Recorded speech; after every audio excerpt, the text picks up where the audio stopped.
G'day legends and welcome to True Blue Buds and Beyond, the podcast that takes a deep dive into the roots, culture and the future of cannabis down under. I'm your host, Uncle Herb, and today we're digging into the sticky, frosty heart of the plant, breeding and genetics. This one's for the growers, the breeders and every stoner who's ever wondered what makes one strain smack harder than another.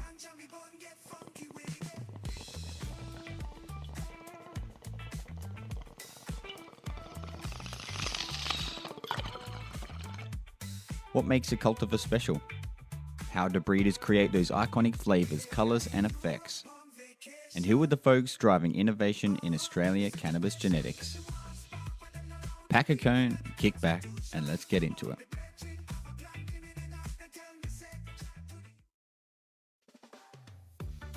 Alright, let's start with the basics. Cannabis breeding is the art and science of crossing plants to create new, better, or more unique strains. It's been around for centuries, going all the way back to landrace strains grown in the mountains of Afghanistan, Thailand, and India. Breeders select parent plants with traits that they like. Maybe it's the potency, the flavor, or how fast it grows. They cross those plants and hunt through the seeds to find the best of the best, the keepers. Over time, they stabilize those traits until the plant breeds true. That's how we got legendary strains like skunk, haze, and blueberry, and now Aussie legends like Mullumbimby Madness and Local Fire from new school breeders pushing the game forward. When we talk about cannabis genetics, we're talking about DNA. The genes in each plant control everything, from terpene profiles to cannabinoid content, color, size, and resilience. Every seed carries a mix of traits from its parents. But unlocking the best version of that mix takes skill. You've got to pheno hunt, test and grow through generation after generation to stabilize the genetics. Want purple buds? That comes down to anthocyanins, the pigment that shows up when conditions are just right. Or you're chasing that loud, gassy terp profile. That's a mix of the plant's genetics and the environment you're growing in.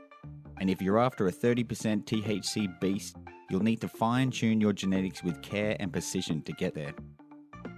Breeding ain't just throwing pollen and hoping for the best. It's long, detailed work. But when it hits right, it's magic. Now let's talk about home soil. Australia's got some killer genetics floating around, both underground and through legal breeders. Some local legends are preserving heirloom strains, while others are making wild new crosses that you won't find anywhere else.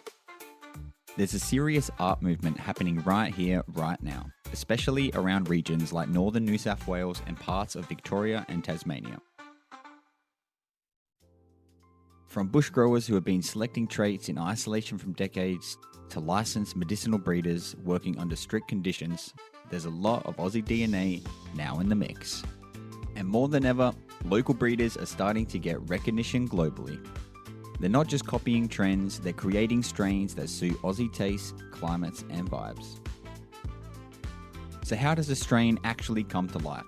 How do you go from two plants to a full-blown cult classic with its own name, flavor, and fan base? Well, it all kicks off with the breeder picking their star players, the best female plant they've grown, and a strong, healthy male. Maybe the female's got those frosty buds, wild terps, or just a vibe that can't be ignored. And maybe the males bring in structure, yield, or some crazy colors to the table. Once they've found the right pair, the breeder collects pollen from the male and introduces it to the female, usually by brushing it right onto her buds.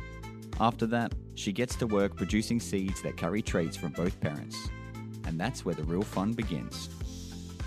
Those seeds are planted and what followed is called a pheno hunt. Basically growing out a whole bunch of plants from that batch and watching closely to see which ones shine. Maybe one has a stronger smell, another's got wild purple hues, and another hits harder than a freight train. The breeder's looking for the one, the plant that truly stands out. Once they've got their keeper, they keep refining it. Sometimes they'll cross it back to the parent, or grow out multiple generations to lock in the best traits. That whole process can take years if you're doing it properly. Then it's time for testing. Labs get involved to check cannabinoid levels, terpene profiles, and make sure there's no nasties like mold, pesticides, or anything else that ruin the batch. And once everything checks out, the strain gets a name. Maybe something clever, maybe something with a story behind it, and it finally makes its way to the people. It's a long road from seed to superstar, but when you get it done right, you get something unforgettable. So where's cannabis breeding headed? We're seeing a more feminized seeds, tissue culture cloning, AI-driven phenotyping, even gene mapping to isolate specific cannabinoids. The Aussie scene is just getting started. As laws shift, we'll see more innovation, collabs between breeders, and new strains tailored to Aussie patients, climates, and cultures. And just imagine what we could grow if recreational laws open the gates. Strains as unique as our landscape. That's the future.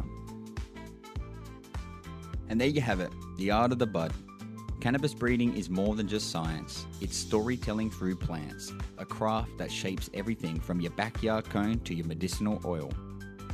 If you enjoyed the sesh, make sure to hit follow, share it with your crew, and tune in next time for another dive into the wild world of weed. Keep your cones packed and your vibes intact. I'll see you next time.